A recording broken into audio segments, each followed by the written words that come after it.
Most people that are new to aim trainers don't use them the smart way and then quit when they see no improvement in Valorant. So how do you use Kovaaks and Aim Labs effectively? I also asked myself the same question when I first started using them. Fast forward to now, and I'm a high level aim trainer player and a pretty decent aimer in game, so I can confidently point out the primary issue that plagues most people that are new to aim trainers. When you first get into Kovaaks or Aim Labs, you're presented with various beginner tasks. Like most people, I spent a lot of time grinding them, but my aim didn't really improve much in Valorant. On top of that, I also played a ton of grid shot after Aim Labs started to become popular, hopelessly chasing the illusion of being able to aim like 10s if I could match his scores. After putting about 100 hours into Kovaaks and Aim Labs combined, I was still hard stuck bronze in Valorant. I was not satisfied with my improvement, so I decided to stop using them entirely. What I didn't know at the time was that just like everyone else, I wasn't using the aim trainers correctly. I had to fix this problem before I could start ranking up, but how?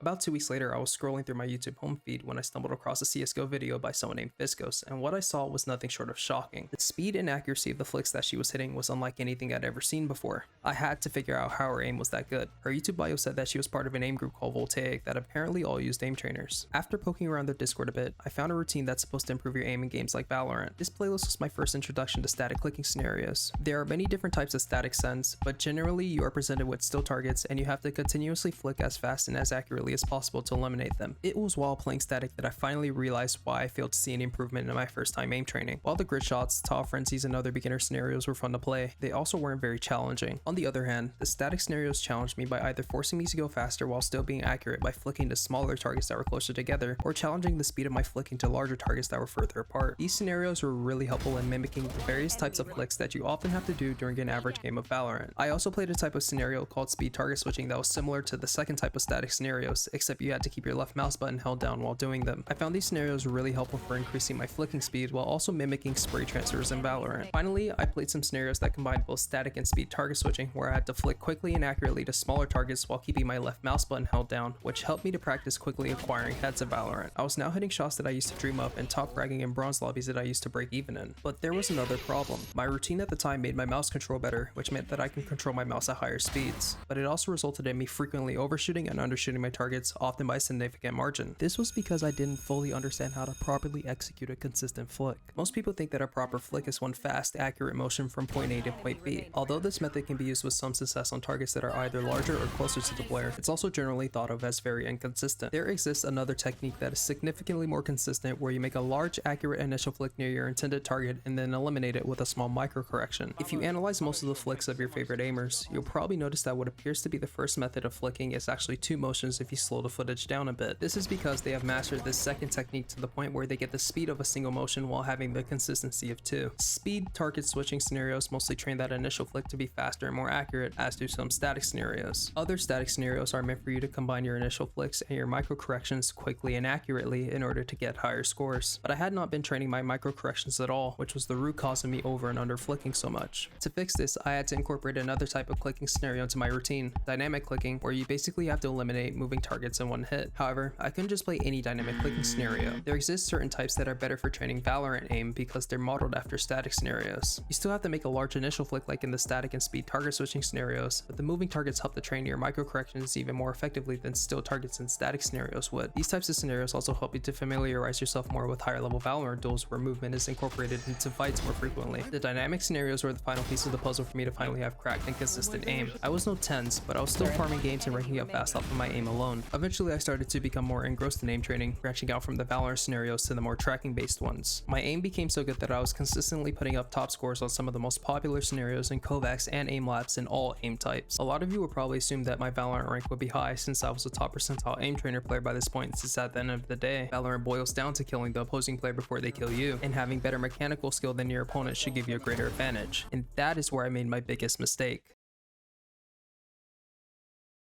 While on this second aim training arc, I started exploring the content of some of the other members of Voltaic. I realized that a vast majority of their aimers that were farming crazy clips were also very high ranks in aim trainers, with some being so good that they were consistently setting world record scores. Naturally, I assumed that I could also have crazy aim like them if I also put up crazy scores, so I proceeded to fall into a groove where I only cared about setting higher scores in aim trainers. I did this for a total of 4 months, and although I was able to go from being ranked Voltaic Silver with some gold scores all the way to Voltaic Jade and now Master, I was still only Diamond 1 in Valorant, even though my aim in game was still as cracked as ever and actively improving.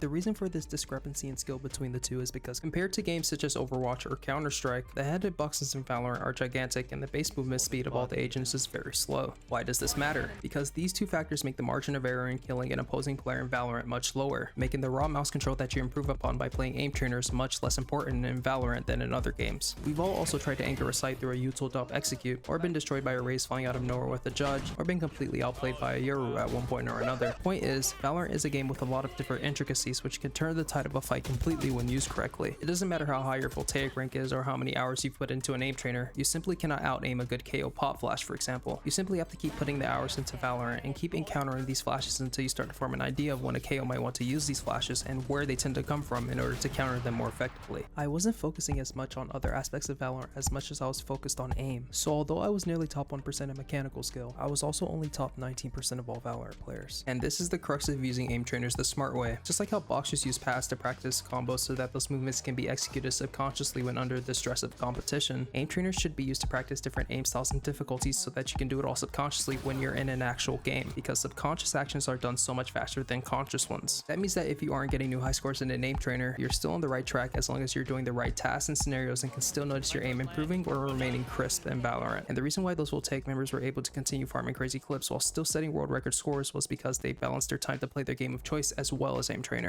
When used correctly, aim trainers should be one tool in your toolbox of improvement. They should make you a more effective fragger, and when combined with good game sense and awareness that only comes from putting more hours into Valorant, you will be well on your way to becoming a more complete player.